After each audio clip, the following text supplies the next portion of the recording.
Assalamualaikum class, this is Mohammad Hashim Zia and you are watching Mathflix by Hashim Zia। बेटा हम लोग chapter number 12 को discuss कर रहे थे। चैप्टर नंबर 12 का लास्ट एक्सरसाइज के ऊपर हम मूव करने वाले हैं, दैट इज एक्सरसाइज 12.5। एक ऐसी एक्सरसाइज जो कि पेपर के लिए बहुत ज्यादा इंपॉर्टेंट और जिससे बेतहाशा question again first term maths के अंदर लाजमी आ रहे होती हैं।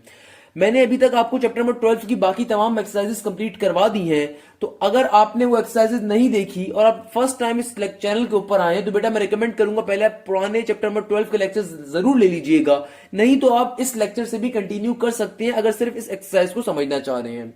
एक्सरसाइज 12.5 मेरे शागिर्दों को बेटा बहुत अच्छी समझ में आएगी, क्योंकि जब मैंने आपके पिछले लेक्चर्स में कॉन्सेप्ट एक बिल्ड कर दिया तो आपको बहुत मजा आने वाला है। एक्सरसाइज 12.5 ना सिर्फ बड़े मजे की एक्सरसाइज है, बल्कि बेटा एक वो एक्सरसाइज है जिससे एमसीक्यूज भी पेपर में बहुत आते हैं, ना सिर्फ इंटरमीडिएट लेवल पे बल्कि एप्टीट्यूड लेवल के ऊपर भी। और ये वो एक्सरसाइज है जिसके अंदर फॉर्मूलाज भी बेतहाशा हैं, तो बहुत एक मजे की एक्सरसाइज है। मैं आपको ये एक्सरसाइज किस तरीके से पढ़ाऊंगा, ना सिर्फ आपको फॉर्मूलाज इंशाल्लाह शॉर्ट ट्रिक्स के ऊपर याद करवाऊंगा, कुछ ट्रिक्स बताऊंगा जिनके ऊपर आप मुश्किल मुश्किल फॉर्मूलाज को याद रख सकते हो, बल्कि साथ साथ हम वो क्वेश्चंस भी देखेंगे, वो एमसीक्यूज भी देख रहे होंगे जो पेपर में अक्सर पूछे जाते हैं। तो आइए चलते हैं जरा आज के लेक्चर नंबर 1 के ऊपर। एक्सरसाइज 12.1 की जब हम बात करेंगे तो इस एक्सरसाइज में क्या कॉन्सेप्ट है, स्टार्टिंग के अंदर हमारे पास 3 तरह के सर्कल्स का कॉन्सेप्ट है जो ट्राइंगल्स में पाए जाते हैं या ट्राइंगल से मुंसलिक होते हैं। इनको हम सर्कल एसोसिएटेड विद ट्राइंगल्स भी कहते हैं, जो अभी हम डिस्कस करने वाले हैं। पहली चीज क्या है, सरकम सर्कल। तो बेटा इसकी डेफिनेशन मैं बहुत तरीके से भी आपको लिखवा दूंगा, डेफिनेशन को लेकर परेशान मत होना, मेरी बात को समझना मैं क्या कहना चाह रहा हूं। सबसे पहली चीज क्या है हमारे पास, सरकम सर्कल। सरकम सर्कल क्या होता है, सरकम सर्कल एक ऐसा सर्कल होता है जो ट्राइंगल की वर्टिसेस से पास करता है। क्या कहा मैंने कहा सरकम सर्कल एक ऐसा सर्कल होता है जो ट्राइंगल की वर्टिसेस से पास करता है। यानी कि अगर मैं आपके सामने एक ट्राइंगल को ड्रॉ कर दूं, मैं आपके सामने एक ट्राइंगल ड्रॉ कर दूं और इस ट्राइंगल के जो ये वर्टिसेस है, वर्टिसेस क्या होते हैं, ये कोने। अगर मैं ट्राइंगल के वर्टिसेस से एक सर्कल को निकालूं, क्या कहा, अगर मैं ट्राइंगल के वर्टिसेस के ऊपर एक सर्कल को ड्रॉ कर दूं, तो ऐसा सर्कल जो ट्राइंगल के तीनों वर्टिसेस से पास कर रहा होगा, ऐसे सर्कल को हम क्या कहते हैं बेटा, सरकम सर्कल कहते हैं। तो डेफिनेशन क्या बन जाएगी, तमाम स्टूडेंट्स अपनी कॉपी में नोट डाउन कर सकते हैं। A circle passes through the vertices of a triangle is called circumcircle. A circle passes through the vertices of a triangle is called circumcircle. अब मजे की बात सुनिएगा, क्या कहा, सरकम सर्कल क्या होता है, ऐसा सर्कल जो ट्राइंगल के तमाम वर्टिसेस से पास कर रहा हो। तो मेरा बेटा ऐसे सर्कल का जो सेंटर होगा, ऐसे सर्कल के सेंटर को क्या कहते हैं, सरकम सेंटर। ऐसे सर्कल के सेंटर को क्या कहते हैं, सरकम सेंटर। और ऐसे सर्कल का रेडियस क्या होगा, रेडियस क्या होता है, सेंटर से लेके किसी भी कोने तक का डिस्टेंस। तो ऐसे सर्कल का रेडियस क्या होगा, चाहे वो यहां से यहां का हो, यहां से यहां का हो, यहां से यहां का हो, यहां से यहां का हो, तो ऐसे सर्कल का रेडियस क्या कहलाता है, सरकम रेडियस। ऐसे सर्कल का रेडियस क्या कहलाता है मेरा बेटा, सरकम रेडियस। और it is always denoted by capital R. आपने मेरी ये बात हमेशा याद रखनी है बेटा, बहुत दफा इसके फॉर्मूलाज जब पेपर में आते हैं तो आपको इसकी डिनोशन मालूम होनी चाहिए। तो क्या कहा मैंने, सरकम सर्कल क्या होता है, a circle passes through the vertices of a triangle is called circumcircle. The center is called circumcenter and the radius is called circumradius and it is denoted by capital R. It is denoted by capital R. और बेटा सरकम radius का formula क्या होता है, formula भी लिख लीजिए कि इस पर्टिकुलर सर्कल के रेडियस का फॉर्मूला क्या होता है, सरकम सर्कल रेडियस का, ये होता है हमारे पास ABC डिवाइडेड बाय 4 डेल्टा। क्या होता है, R is equal to ABC divided by 4 delta.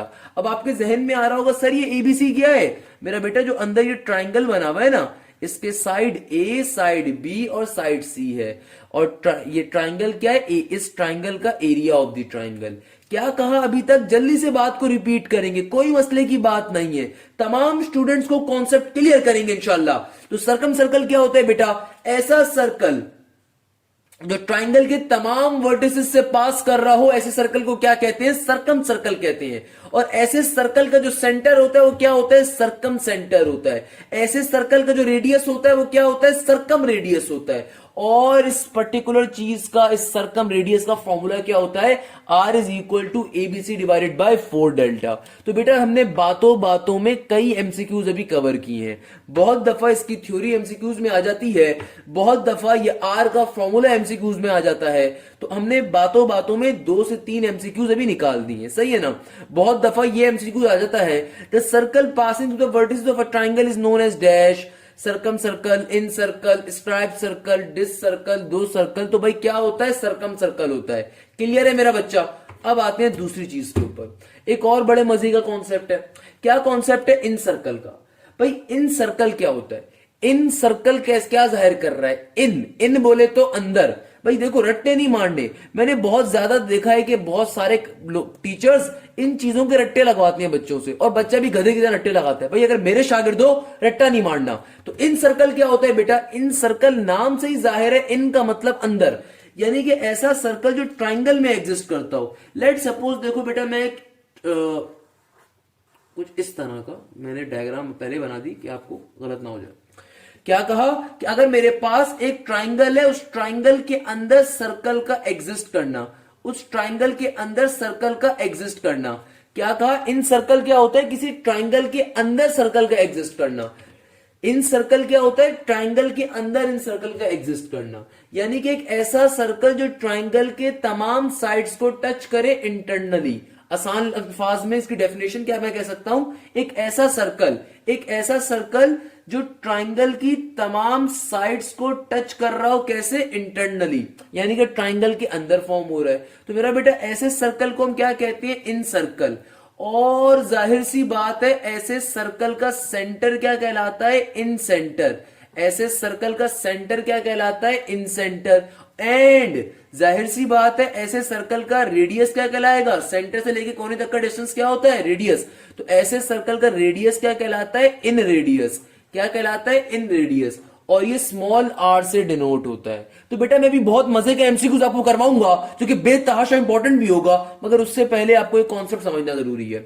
In circle क्या होता है? एक ऐसा सर्कल जो कि ट्राइंगल के अंदर बने। तो मैं क्या कह सकता हूं? अ circle which touches all the sides of a triangle internally. भाई अपने पास जल्दी से नोट डाउन कर लीजिए इस डेफिनेशन को। क्या कहा?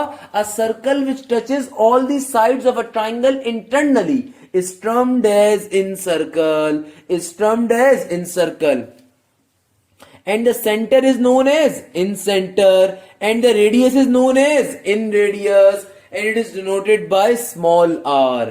और बेटा इन सर्कल के रेडियस का क्या फॉर्मूला होता है? इन सर्कल के रेडियस का फॉर्मूला होता है r is equal to delta divided by s।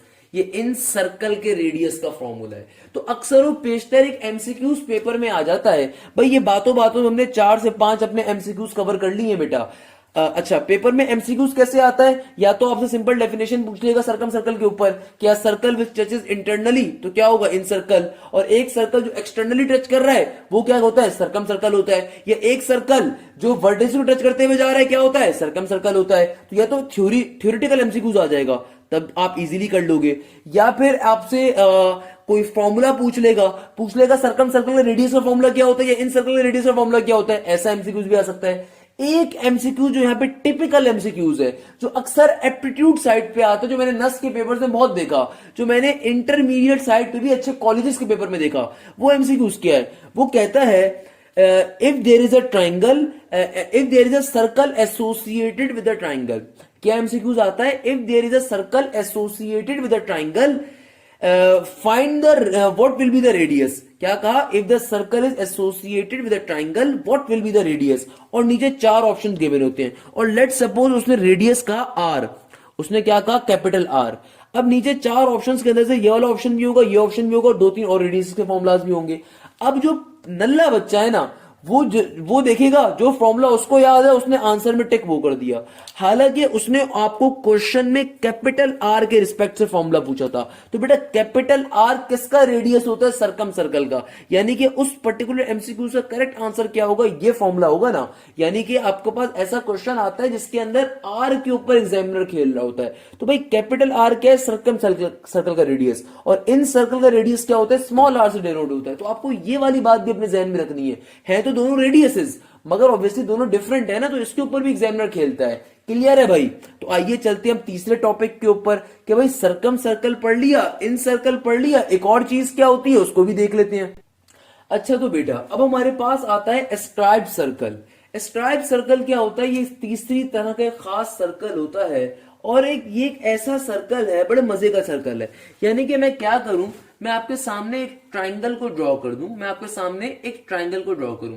देखो सर्कम सर्कल क्या था? एक ऐसा सर्कल जो कि ट्राइंगल को सिंपली टच करते हुए जा रहा हो, एक ऐसा सर्कल जो कि ट्राइंगल को उसके ऊपर टच कर रहा था। ट्राइंगल के ऊपर टच करता है ना सर्कल। अगर सर्कम सर्कल क्या होता है? ट्राइंगल के ऊपर टच करना। और इन सर्कल क्या था? सर्कल के अंदर टच करना। तो बेसिकली स्ट्राइप सर्कल का कॉन्सेप्ट क्या है? सर्कल को एक्सटर्नली टच करने का।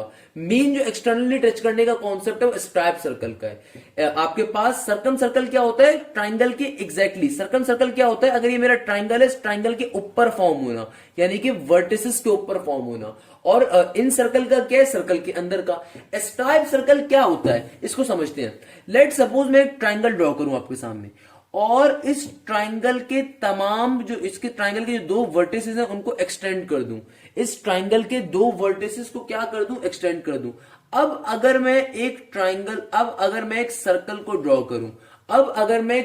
ड्रॉ करूं, तो ये वो सर्कल होगा जो इस ट्राइंगल को बेसिकली कैसे टच कर रहा होगा? एक्सटर्नली टच कर रहा होगा। क्या जुमला कहा मैंने? दोबारा सुनिएगा। मैंने कहा कि अगर मैं एक ट्राइंगल बनाऊं और इस ट्राइंगल की दो साइड्स को वर्चुअली एक्सटेंड करवा दूं। भाई वर्चुअल इमेज क्या होती है कि वो जो सामने नहीं बनती उसको बैक साइड पे बना देते हो ना। तो हमने अब सर्कल को बेसिकली एक्सटर्नली टच करवाना है। तो मैंने क्या कहा कि यार मैं एक ट्राइंगल बनाता हूं और उस ट्राइंगल के वर्टिसेस को एक्सटर्नली इंक्रीज कर देता हूं, एक्सटर्नली बढ़ा देता हूं। तो बढ़ाने की सूरत के अंदर बेटा क्या हो जाएगा? यहां पे मेरे पास सर्कल से ट्राइंगल की साइड्स क्या हो जाएंगी? एक्सटर्नली टच कर जाएंगी। तो ऐसा सर्कल जो ट्राइंगल को एक्सटर्नली टच करने के ऊपर बन रहा होगा, ऐसे सर्कल को हम क्या कहते हैं? Stripe circle. क्लियर है मेरा बेटा? स्ट्राइप सर्कल क्या होता है कि अगर मैं अपने ट्राइंगल की साइड्स को इंक्रीज कर दूं और फिर मेरे पास सर्कल फॉर्म हो तो उसको कहते हैं स्ट्राइप सर्कल। तो डेफिनेशन लिख लीजिए बेटा। क्या लिखेंगे अपने पास? A circle which touches all the sides of a triangle, a circle which touches all the sides of a triangle when two of its sides are produced externally is called a striped circle। तो भाई इसका centre क्या होगा? The center is termed as striped center, the center is termed as striped center, and the radius is called striped radius। The center is known as striped center and the radius is known as striped radius। और इसका formula क्या होता है? अच्छा भाई आप में से हो सकता है कोई बच्चा ये सोच रहा हो कि सर क्या सर्कल सिर्फ इधर ही फॉर्म हो सकता है? क्या सर्कल इन साइड्स को एक्सटेंड करने पे नहीं फॉर्म हो सकता? क्या सर्कल इन साइड्स को एक्सटेंड करने पे नहीं हो सकता? तो बिल्कुल बेटा आपकी लॉजिक सही है। बिल्कुल ऐसा हो सकता है कि लेट सपोज मैं ट्राइंगल बनाऊं और मैं अब की बारी में इन दो साइड्स को एक्सटेंड करवा दूं और फिर यहां पे सर्कल ड्रॉ हो जाए, या फिर मैं एक ट्राइंगल बनाऊं और इन दो साइड्स को एक्सटेंड करवा दूं और सर्कल यहां पे फॉर्म हो जाए। तो अब भी ये स्ट्राइप सर्कल ही कहलाएगा। यानी कि ये केस भी हो सकता है, ये केस भी हो सकता है, ये केस भी हो सकता है, डिपेंडिंग ऑन द वन कि आप कैसा केस बनाना चाहते हो। इसीलिए इस क्वेश्चन के 3 फॉर्मूलाज होते हैं। इसीलिए इस कॉन्सेप्ट के कितने फॉर्मूलाज होते हैं? 3 होते हैं। और उसके पीछे रीजन क्या है कि भाई हो सकता है एक बंदा अपना स्ट्राइप सर्कल यहां बनाए इस साइड के ऊपर, हो सकता है एक बंदा अपना स्ट्राइप सर्कल इस साइड पे बनाए, हो सकता है एक बंदा अपना स्ट्राइप सर्कल इस साइड पे बनाए। यानी कि पॉसिबिलिटीज तीनों साइड्स की है ना। तो हमारे पास इसीलिए इसके 3 फॉर्मूलाज होते हैं, एक साइड 1 के रिस्पेक्ट से, एक साइड 2 के रिस्पेक्ट से, एक साइड 3 के रिस्पेक्ट से। हम कौन सा फॉर्मूला अपने क्वेश्चन में यूज किया करेंगे जिसके रिस्पेक्ट से हमें डेटा गिवन हुआ करेगा। तो पहला फॉर्मूला क्या है? सिंपल सा, R1 is equal to area of the triangle divided by S minus का A। दूसरा फॉर्मूला क्या है? R2 is equal to area of the triangle divided by S minus का B।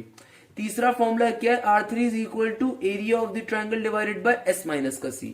बेटा ये हमने क्या काम करा है, हमने सिंपल तरीके से तमाम के तमाम स्ट्राइप सर्कल के फॉर्मूलाज को लिख दिया।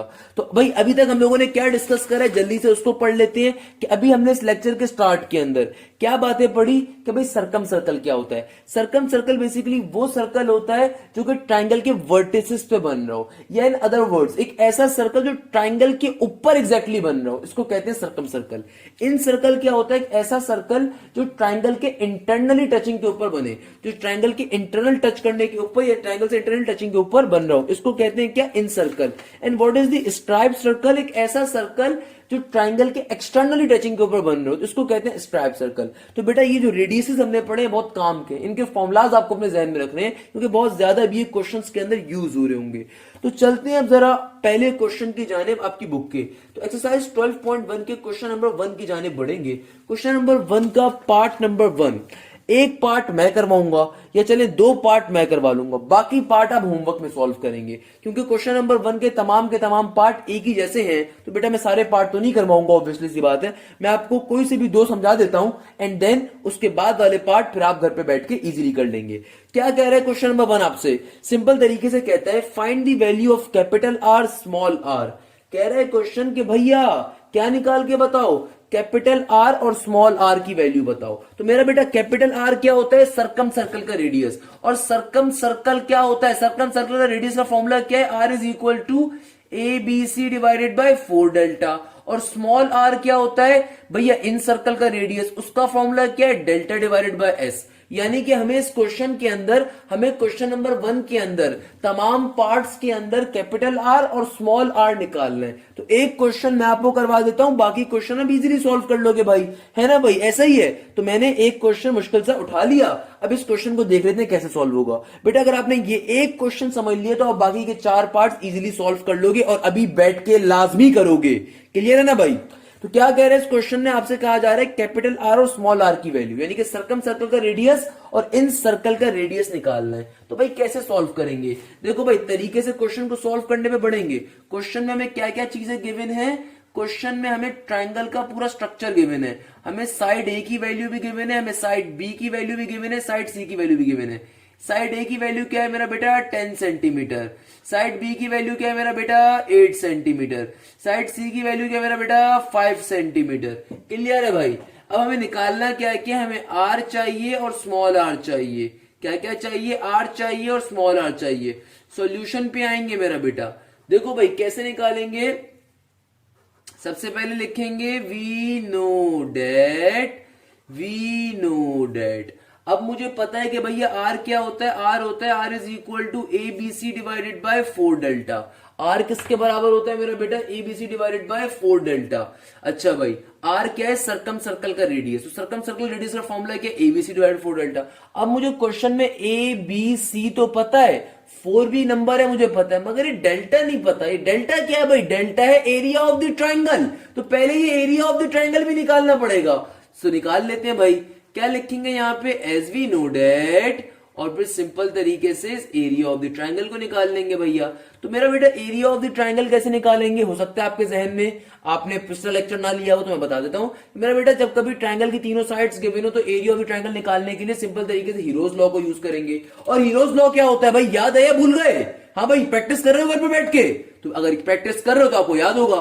क्या होता है मेरा बेटा, सिंपल तरीके से ये होता है delta is equal to root के अंदर s इंटू एस माइनस का a इंटू एस माइनस का b इंटू एस माइनस का c। क्लियर है भाई, ये आ गया हीरोज लॉ। तो हमारे पास ये क्या आ गया, ये हमारे पास आ गया हीरोज लॉ। हीरोज लॉ जब हमारे पास आ गया तो सिंपल तरीके से मेरा बच्चा क्या करेंगे यहाँ पे, अब पहले s की वैल्यू निकाल लेता हूं भाई। s क्या होता है, s होता है semi parameter of the triangle. क्या होता है, सिंपल तरीके से तमाम साइड्स के सम का डिवीजन, जब आप उसको डिवाइड बाय 2 करवा देते हैं, सिंपल तरीके से क्या हो जाएगा, s की फॉर्मूला क्या होता है, a plus b plus c divided by 2। मेरा बेटा a की वैल्यू क्या आ रही है 10, b की वैल्यू क्या आ रही है 8, c की वैल्यू क्या आ रही है 5 डिवाइडेड बाय 2। 10 प्लस 8 18, 18 प्लस 5 क्या हो जाएगा मेरा बच्चा आपके पास, सिंपल तरीके से 19 आई गेस, नहीं सॉरी 19 कैसे कह रहा हूं भाई, क्या हो गया हमारे पास 23। क्या हो जाएगा, 10 प्लस 8 प्लस 5 हमारे पास सिंपल तरीके से 23। 23 डिवाइड बाय 2 क्या हो जाएगा 11.5। मेरे पास s की वैल्यू क्या आ जाएगी मेरा बेटा, सिंपल तरीके से 11.5। 10 प्लस 8 प्लस 5 डिवाइड बाय 2 करवा दीजिए, क्या आ जाएगा 11.5। किसकी वैल्यू आ गई, सिंपल तरीके से आपके पास s की वैल्यू आ गई। तो इसको उठा के अपने मेन फॉर्मूले में हम डाल देंगे। तो बेटा ये क्या बन जाएगा, ये बन जाएगा area of the triangle is equal to, area of the triangle is equal to root के अंदर जहां जहां s आ रहा है वहां पे क्या आ जाएगा 11.5। तो क्या हो जाएगा 11.5 माइनस का a की वैल्यू क्या है मेरा बेटा, क्वेश्चन में क्या गया मैंने 10 का 10, आगे क्या आ रहा है s माइनस का b, यानी कि 11.5 माइनस का b की वैल्यू क्या है मेरा बेटा 8, आगे क्या आ रहा है s माइनस का c, s माइनस c क्या है 11.5 माइनस का c यानी कि माइनस का 5। सिंपल तरीके से आ गया, कैलकुलेटर में डाल के सॉल्व कर लेंगे हम लोग। क्या बन जाएगा मेरा बेटा 11.5 का 11.5 में से अब 10 निकाल दो जरा कैलकुलेटर में डाल के। स्टेप शो करना जरूरी है भाई, डायरेक्टली सॉल्व नहीं कर सकते पूरी चीज को। तो 11.5 माइनस का 10 क्या हो जाएगा मेरा बेटा 1.5, क्या हो जाएगा बेटा 1.5। आगे चलते हैं, 11.5 माइनस का 8 क्या हो जाएगा 3.5, और फिर आगे क्या हो रहा है 11.5 माइनस का 5, that will be obviously 6.5। Clear है मेरा बच्चा। तो इन तमाम टर्म्स को मल्टीप्लाई करवा दो तो आपके पास क्या आ जाएगा, area of the triangle root के अंदर। रूट के अंदर क्या वैल्यू आ रही होगी, आई गेस हम चारों चीजों को आपस में मल्टीप्लाई करवाइए बेटा कैलकुलेटर के अंदर, और मुझे जल्दी से आंसर बताइए। आंसर कैसे बताओगे, साथ साथ मुंह से बोलो भाई, जैसे जैसे जिस तरह क्लास के अंदर जवाब देते हो। मेरा लेक्चर बिल्कुल क्लास की तरह का होता है भाई। तो बताओ क्या आंसर आ रहा है जल्दी से तमाम स्टूडेंट्स, क्या आ रहा है भाई 392.437, ऐसे ही कुछ आ रहा है, बिल्कुल ऐसे ही कुछ आ रहा होगा। अब इसका क्या करो, इसके ऊपर अंडर रूट आ रहा है तो कैलकुलेटर में बटन होगा अंडर रूट का, उस आंसर के ऊपर अंडर रूट लेकर लो और फिर जल्दी से मुझे चीख चीख के बताओ क्या आंसर आ रहा है। शाबाश, क्या आंसर आ रहा है भाई, हाँ भाई एरिया ऑफ द ट्राइंगल क्या वैल्यू आ रही है मेरा बेटा, ये आ रही है 18.180। तो एरिया ऑफ द ट्राइंगल की क्या वैल्यू आ रही है 18.180। क्लियर है मेरा बच्चा, आगे बढ़ते हैं। अब क्या करेंगे, अब हमारे पास finally area of the triangle की वैल्यू आ गई। अब इस एरिया ऑफ द ट्रायंगल की वैल्यू को उठा के इधर इक्वेशन नंबर 1 में पुट करवा देंगे। तो क्या बन जाएगा, ये हो जाएगा putting area of the triangle equal to 18.180। किसके अंदर पुट करवाना है उसको भी लिखेंगे भाई, किसके अंदर पुट करवाना है, इक्वेशन 1 के अंदर।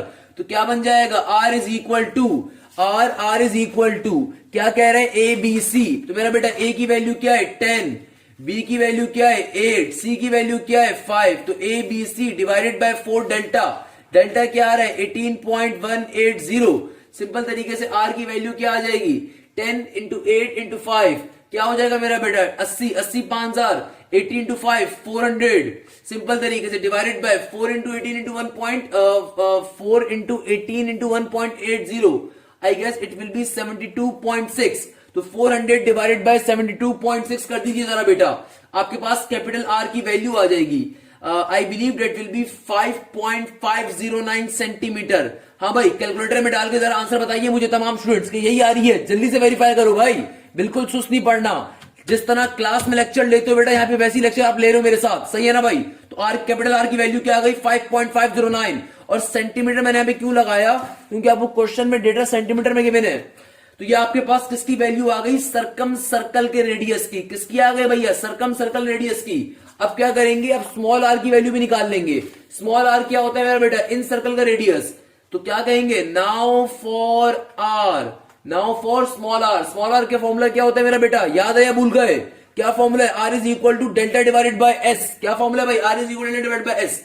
तो मेरा बेटा डेल्टा क्या है, एरिया ऑफ द ट्राइंगल। क्या फॉर्मूला निकाला इसका, ये फॉर्मूला आया हमारे पास 18.15 या 18.180 divided by S. What is the S, S is known as semi parameter of a triangle.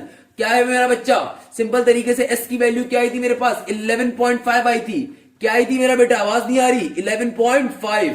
दोनों को आपस में क्या करवा देंगे, डिवाइड। तो क्या हो जाएगा, ये सिंपल तरीके से हो जाएगा 1.578 सेंटीमीटर। तो आर की वैल्यू क्या आ जाएगी 1.578 सेंटीमीटर। और इस तरीके से हमारे पास कैपिटल आर भी आ जाएगा और स्मॉल आर भी आ जाएगा। हाँ भाई, तो क्या क्या हम लोगों ने हमारे पास सिंपल तरीके से क्वेश्चन में क्या फाइंड करने को कहा हुआ है। क्वेश्चन आपसे कह रहा है कि भैया निकालो कैपिटल आर और स्मॉल आर की वैल्यू, और ट्राइंगल की तीनों साइड्स आपको दी हुई हैं। तो मेरा बच्चा सिंपल तरीके से फाइंड करना है, कोई मुश्किल चीज नहीं है, मुल्क का बच्चा सॉल्व करते हैं हमसे पढ़ने के बाद। क्या करोगे भाई, कैपिटल आर क्या होता है, सरकम सर्कल, सरकम सर्कल का फॉर्मूला अप्लाई किया, फॉर्मूला अप्लाई करने के ऊपर सिंपल तरीके से आपके पास सरकम सर्कल का आंसर आ जाएगा। मगर चूंकि अभी आपको एरिया ऑफ द ट्रायंगल नहीं पता, तो पहले एरिया ऑफ द ट्रायंगल भी फाइंड करेंगे, एंड देन उसके बाद स्मॉल आर की वैल्यू को भी फाइंड करेंगे। बताओ भाई, क्वेश्चन पल्ले पड़ा, क्वेश्चन क्लियर होता है? हाँ भाई, क्वेश्चन क्लियर है सबको, कोई मसला पूरे क्वेश्चन के अंदर? तो बेटा इस क्वेश्चन नंबर 1 के बाकी तमाम पार्ट्स मेरे नजदीक आपका होमवर्क है भाई। इस क्वेश्चन नंबर 1 के बाकी पार्ट्स में कोई मसला नहीं है, तो इतना बिल्कुल मुंह बनाने की जरूरत नहीं है अपने घरों पे बैठ के, कोई मुंह बनाने की जरूरत नहीं है। सर ने सिर्फ एक क्वेश्चन करवाया, बाकी पार्ट होमवर्क दे दिए। बुक को खोलो एक बार, एक्सरसाइज 12.5 के ऊपर जाओ, क्वेश्चन नंबर 1 को पढ़ो, क्या क्या रहा है। सारे पार्ट सेम हैं, सारे पार्ट एक जैसे हैं। पार्ट डी तुम्हें मुश्किल लग रहा होगा, पार्ट 4 या पार्ट 5 मुश्किल नहीं है, उसके अंदर भी तुम्हें 2 साइड्स की वैल्यू सेम गिवन है और एक की वैल्यू तीसरी डिफरेंट गिवन है। तो क्या मसले की बात है भाई? तो यानी कि चारों या पांचों पार्ट्स के अंदर इस क्वेश्चन में 1 के तमाम जो पार्ट्स आ रहे हैं, सब पार्ट्स सारे एक जैसे हैं भाई, साइड्स की वैल्यूज गिवन है और कैपिटल आर और स्मॉल आर को फाइंड करना है। तो बेटा ये काम तो हमारे मुल्क के बच्चे बच्चे करते हैं भाई। एक क्वेश्चन आपको करवा दिया, बाकी क्वेश्चन इसी पैटर्न के ऊपर होंगे। क्लियर है मेरा बेटा? हाँ भाई, क्लियर है तमाम लोगों को ये क्वेश्चन? अच्छा तो बेटा अब मुलाकात इंशाल्लाह एक्सरसाइज 12.5 के लेक्चर नंबर 2 के अंदर होगी। अगर आपको लेक्चर समझ में आया, अगर आपको लेक्चर पसंद आया, तो काइंडली लाइक करें, शेयर करें एंड सब्सक्राइब करें, और अपने दोस्तों से इस लेक्चर का वीडियो लिंक जरूर शेयर करिएगा, ताकि वो भी इस पर्टिकुलर कॉन्सेप्ट को लाजमी समझ सकें। जज़ाक अल्लाह, thank you so much. Hashim Zia signing of.